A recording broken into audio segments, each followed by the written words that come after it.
Alhamdulillah, ini tentang pahala puasa atau keutamaan dari puasa. Kalau mengumpat dengan kata-kata kotor itu menghilangkan dari pahalanya puasa atau keutamaan dari puasa. Kadangkala kita itu tidak sengaja, itu kaget, kaget kan otomatis hatinya itu jengkel kan. Ya betul-betul astagfirullah, mungkin biasa senengane kalau gitu. Apakah astagfirullahaladzim gitu? Apakah juga itu tetap juga menghilangkan keutamaan dari puasa Ramadan itu sendiri, Pak? Walaupun itu kata-katanya tidak kotor, tapi menggerutu gitu, Pak. Terima kasih. Wassalamualaikum warahmatullahi wabarakatuh. Waalaikumsalam. Ya, Ibu. Baik, Bapak Ibu, atas pertanyaan yang sudah disampaikan mengenai ketidaksengajaan terhadap sesama berucap yang tidak disukai. Jadi memang puasa ini harus kita jaga karena di dalam keistimewaan bulan puasa ini pahala amalan ibadah puasa tidak sama dengan amalan yang lain. Kalau amalan yang lain itu puasa, sholat berjamaah itu ditingkatkan 27 derajat. Bersedekah dalam Al-Quran, masalul ladzina yunfikuna bi amwalihim kamasali habbatin ambatat sab'a sanabila fi kulli sumbulatin mi'atu habbah. Jadi pahalanya sebagaimana perumpamaan benih yang ditanam kemudian tumbuh menjadi 7 tangkai, setiap tangkainya 100 akan dilipat gandakan dengan jelas. Tetapi pahala puasa ini beda dengan amalan yang lain karena bahwa di dalam hadis qudsi itu dijelaskan bahwa amalan ibadah selain puasa itu sudah terukur balasannya selain illa shaum. Kemudian shaum itu adalah untukku, kata Allah, wa ana ajzibihi, dan akulah yang akan membalas puasa tersebut. Nah, kalau kita bekerja di pabrik itu gaji saya misalkan 10.000 per hari. Ya, kalau kita ada mandor semangat, kalau tidak ada mandor kerjanya kendor. Ya. Yang didapat ya 10.000. Ya, tapi beda kalau seorang yang ahli nanti gajinya urusannya dengan bos, big boss. Nah ini maka bisa jadi melebihi 10.000 yang tidak terhingga, atau bisa jadi pahalanya 0 atau zong ya, karena pekerjaannya bermasalah. Sama halnya dengan puasa tadi, pertanyaannya kalau tidak sengaja ya mungkin ini sama dengan orang yang awal-awal Ramadan ya, ketika bangun pagi ya, ditambah habis sholat subuh kok tidur lagi, bangun-bangun sarapan, nah, itu tidak sengaja, berarti itu tidak membatalkan puasa. Tetapi setelah ingat jangan dilanjutkan, dihapuskan. Nah, sehingga itu ketidaksengajaan makan atau minum ya. Biasanya pagi-pagi ngeteh ngopi ya. Karena awal-awal Ramadan belum terbiasa, ada sedikit sinetron, lupa, maka dari itu setiap pagi harus dibersihkan ya, dari meja makan apapun makanan yang tersisa agar jangan sampai menggiring kelupaan. Jadi dengan itu sehingga lupa itu bisa dihindari, kita jaga. Kemudian tadi dengan ucapan juga sama, kita biasakan bisa puasa itu karena menahan marah, makan dan minum, menahan hubungan suami istri, tetapi juga menahan kebiasaan yang temperamental itu dijaga mulutnya. Ya. Kalau mau baca apa, kalau mau yang disampaikan itu dipikir dulu dengan tenang. Ya. Jadi kalau dipikir dulu kok ucapan yang dikeluarkan kok mencaci atau menulis di di media sosial dengan kata-kata yang perbuatan yang mencaci memaki, maka itu menjadi sengaja. Harus hati-hati, kita jaga mulut kita. Tapi kalau tadi kok refleks tidak sengaja terus membaca istighfar, insya Allah itu tidak mengurangi pahala puasa. Kata nggih Bu. Mungkin ada yang lain yang bisa kita diskusikan atau yang akan menambahi. Dari sini. Assalamualaikum warahmatullahi wabarakatuh. Waalaikumsalam warahmatullahi wabarakatuh. Mohon penjelasan Ustaz. Awal bulan Ramadan 10 awalnya adalah bulan Maghfirah. Rahmat. Lalu dilanjutkan dengan Maghfirah, baru dengan Tikun Kenangan. Ya. Pertanyaannya adalah pada bulan-bulan Ramadan ini di masyarakat di YouTube itu banyak perusak negara. Di antaranya adalah bakar bambu, Pertamina, Pertamina, Muiz, dan pembohong buku papa, bayar-bayar. Pertanyaannya adalah ada doa, apakah kita boleh yang pertama mendoakan mereka supaya diampuni dosanya? Yang kedua, doanya apakah boleh mendoakan segera mereka diproses hukum agar jelas? Yang ketiga, doanya kepada Allah supaya mereka ditarik dalam peredaran agar negara kita bagus. Langkah doa mana di antara ketiga itu yang paling bagus? Mohon penjelasan. Terima kasih. Wassalamualaikum warahmatullahi wabarakatuh. Terima kasih Ustaz. Assalamualaikum warahmatullahi wabarakatuh. Ini bersama dengan kita puasa ngaji dalam Ramadan. Ini sebenarnya pertanyaan saya sudah tidak asing lagi. Saya sudah dengar bersama. Cuma saya pribadi atau juga yang lain-lain masih ada ruang untuk berpikir apakah benar itu jawabannya atau bagaimana. Contohnya ada hadis mengatakan kalau bulan Ramadan itu setan dikerangking, setan pada diikat pada bulan Ramadan. Cuma kan kita tahu banyak orang yang berkomentar kalau setan dikerangking, diikat, belum masih banyak orang yang nggak puasa, orang beriman maksudnya, orang Islam, banyak kejahatan, masih banyak koruptor, korupsi dan seterusnya, banyaklah pokoknya maksiat masih merajalela. Bahkan hampir tidak ada perbedaan antara Ramadan maupun bukan bulan Ramadan. Nah ini masih banyak, kalau saya merasakan itu di kalangan umat Islam sendiri belum dapat menerima apa itu pendapat daripada ulama, ustadz dan sebagainya. Karena hadisnya mengatakan setan dikerangkeng, yang mengkerangkeng ini siapa? Apakah Tuhan? Apakah orang yang beriman? Itu pertanyaannya. Terima kasih Ustaz. Assalamualaikum warahmatullahi wabarakatuh. Waalaikumsalam. Ya, cukup. Baik, terima kasih atas pertanyaan yang baik yang memberikan apa tadi Pak, yang pertanyaan yang pertama tadi ya. Mari kita baca sedikit ya hadis yang pertanyaan Bapak yang kedua. Ini hadis diriwayatkan dari Abi Hurairah. Jadi kita baca hadisnya dulu. Benar bahwa ada hadis anna Rasulullah sallallahu alaihi wasallam, sesungguhnya Rasulullah sallallahu alaihi wasallam qala, ngendika sapa Rasul, idza jaa Ramadan, nalikane teka apa bulan Ramadan, futihat maka den buka apa abwabul jannah, pira-pira lawange swarga, wa ghuliqat lan den tutup apa abun nar, pira-pira lawange neraka. Wa suffidatis syaiton, wa suffidati lan den belenggu, den bondo atau den rantai apa asyaitonu, pira-pira syaiton.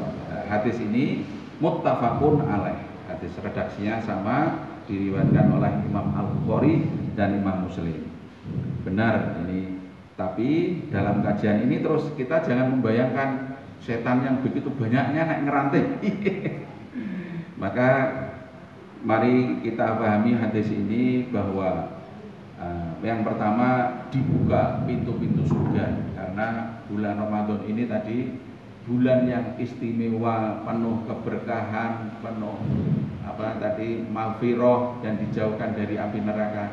Ini memang keistimewaannya bulan Ramadan, sehingga orang itu berbondong-bondong untuk meringankan kakinya beribadah puasa. Dan selain ibadah puasa ada banyak, ada iktikaf, ya. Kemudian ada lagi yang sering ya kita tunggu-tunggu, yaitu malam Lailatul Qadar, ya, seperti itu. Maka orang itu lebih semangat, maka dibuka pintu surga. Sebaliknya, wa ghulliqat abwabun nar, ditutup pintu neraka, karena tidak mungkin dalam puasa ya, kita mengotori ya, ibadah puasa itu yang akan menghapus pahala puasa kita. Sehingga pertanyaannya, siapa yang bondo tadi, yang merantai atau membelenggu setan tadi? Yang membelenggu ya puasa yang kita jalankan, bukan yang makna kata bahwa ada rantai terus dia itu, bukan. Jadi kenapa kok pertanyaannya masih ada tadi perbuatan, misalkan di masjid sandal bagus hilang, emang yang mencuri setan? Bukan. Yang mencuri ya teman kita yang tidak bisa menjaga puasanya. Bukan karena setan sudah dirantai kok masih ada sandal hilang. Tentunya ya itu yang mencuri teman kita yang kurang bisa menjaga puasanya. Atau sering di-share di masjid-masjid, ada ketika jamaah ada yang mengambil tas yang ditaruh di belakang pada saat sholat berjamaah dan sebagainya. Itu karena hawa nafsunya orang yang tidak berpuasa. Kalau yang berpuasa ya otomatis setannya dibelenggu, dirantai dengan ibadah puasanya itu. Jadi puasanya itu yang merantai. Nah, kalau tidak puasa ya musibah itu namanya. Ya, gitu. Bukan hanya dari setan saja, jadi hawa nafsunya yang menjadikan orang tersebut melanggar. Tidak hanya di bulan puasa ya. Jadi kesimpulannya hadis yang tadi benar disampaikan bahwa pintu surga dibuka, pintu neraka ditutup. Ini keistimewaan ya. Dan setan-setan dibelenggu, artinya bukan setannya satu persatu dirantai, tetapi bahwa yang membelenggu setan, yang merantai itu dengan puasa yang kita jalankan dengan ideal tadi, dengan baik sesuai tuntunan Rasulullah. Ya, termasuk tidak dengan tadi ikhlas karena Allah, bukan karena riya dan sebagainya. Ya, kalau ibadah puasa ini kan sirriyah, ada sifat yang khusus, yaitu sirriyah, hanya pelaku puasa itu dan Allah yang maha tahu bahwa dia berpuasa sir, maka akan minim untuk melakukan puasa kok riya. Tapi bisa jadi dia niat bukan karena Allah, maka kita jaga. Kemudian pertanyaan yang menggelitik tadi, mendoakan para pelaku kejahatan itu dengan segera diekspayatkan dari muka bumi. Yang itu yang sepertinya kita sebagai akhlak ya, meniru Rasulullah ya, sebagaimana Rasulullah itu beda dengan nabi-nabi sebelumnya. Kalau nabi-nabi sebelumnya saking mangkelnya kepada umatnya, kadang doanya itu diekspayatkan, dibumi hanguskan dan sebagainya.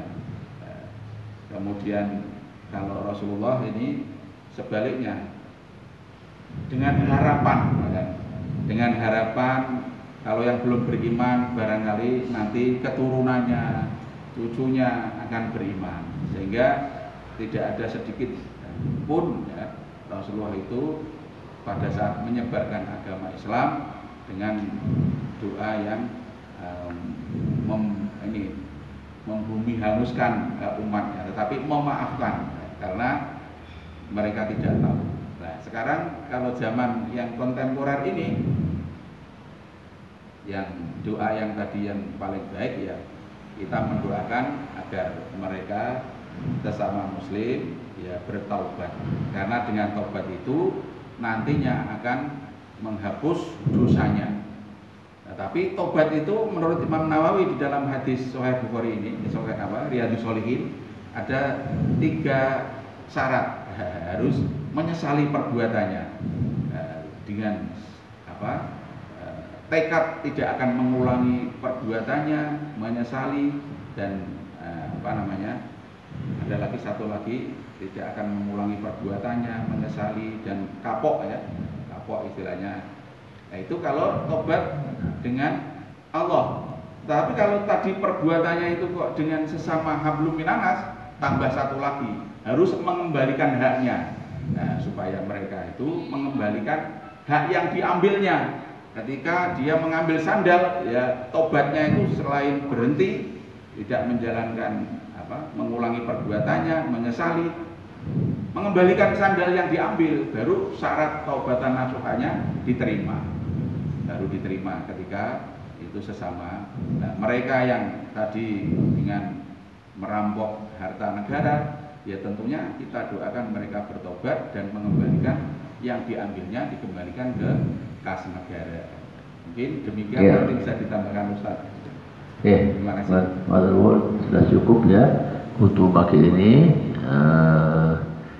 Jadi yang menarik dari apa yang Pak Ustadz ini, ada 2 pendapat hadis yang disampaikan tadi itu. Yang pertama, Ibnu Munir menafsirkan lafaz tersebut sebagai majas, artinya kata redaksinya tidak sesuai sebenarnya, yang menunjukkan bahwa ibadah puasa tidak terima. Jadi orang yang disebut Pak yaitu tadi bisa jadi pendapat pertama ini ibadah puasanya tidak terima, dapatnya lapar dan dahaga. Tapi ulama lain mengatakan bahwa siapapun yang melakukan perbuatan dusta tidak akan boleh pahala puasanya. Ini beda ya. Puasa tidak terima, yang satu tidak sah puasanya, ya, tidak dapat pahala puasanya. Artinya pahala puasa yang dilakukan oleh orang-orang yang ngurusi pagar laut, yang bohong, yang ingkar, katanya mau membatalkan sertifikat, ya, kemudian akan membuka semua pagar laut di Indonesia, ternyata sekarang hanya isapan jempol semuanya, ya. Maka perbuatan lain yang serupa dengannya itu tidak bisa ditutup dengan pahala puasanya itu. Jadi ya sama dengan puasanya sia-sia, kan? Ini menurut hadis ini ya, dari 2 pendapat itu yang kita pahamkan, ya. Maka itu merujuk dari hadis di atas, ya, dalam kitab Al-Musyar Al-Wahab, bahwa makna yang terdapat dalam hadis tersebut berkaitan dengan kesempurnaan dan keutamaan puasa, bukan batalnya secara hukum, sehingga tidak mengqadha. Artinya orang-orang yang jahat tadi itu tidak mengqadha, gitu fikihnya, ya. Yang jahat puasa tadi nggak mau mengqadha, tapi puasanya nggak dapat apa-apa, ya. Seperti yang disebutkan dalam hadis tersebut, ya, dilakukan saat berpuasa tidak menyebabkan batalnya puasa, dan dalam peraturan fikih sehingga tidak menghasilkan mengqadha, ya. Namun hal tersebut dapat mengurangi atau bahkan menghilangkan pahala puasanya, ya. Itu saya pikir, ya. Maka itu pada kesempatan pagi ini banyak hal yang dapat kita evaluasi diri, ya. Kita baru berjalan sebulan, apakah sudah baik puasa kita, lahir batin kita ini, lisan kita, sikap perbuatan kita ini, ya.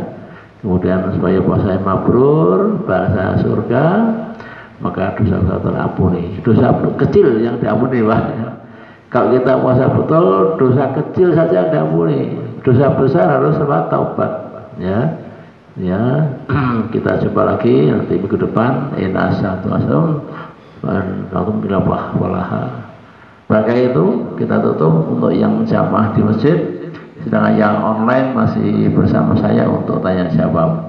Demikian kami terima kasih sekali lagi, dan saya akhiri untuk yang di masjid. Assalamualaikum warahmatullahi wabarakatuh. Waalaikumsalam. Alhamdulillahirabbil alamin. Banyak ilmu yang kita dapat, namun kita juga kesankan di dalam hati, dan kita niat niatul amal wa tabligh, ya, niat mengamalkan dan menyampaikan pada yang lainnya agar pahala puasa kita dapatkan kesemuanya. Dan untuk tidak majelis kita tidak dianggap majelis yang sia-sia, marilah kita tutup dengan doa kifaratul majelis. Subhanakallahumma wa bihamdika asyhadu an la ilaha illa anta astaghfiruka wa atubu ilaik.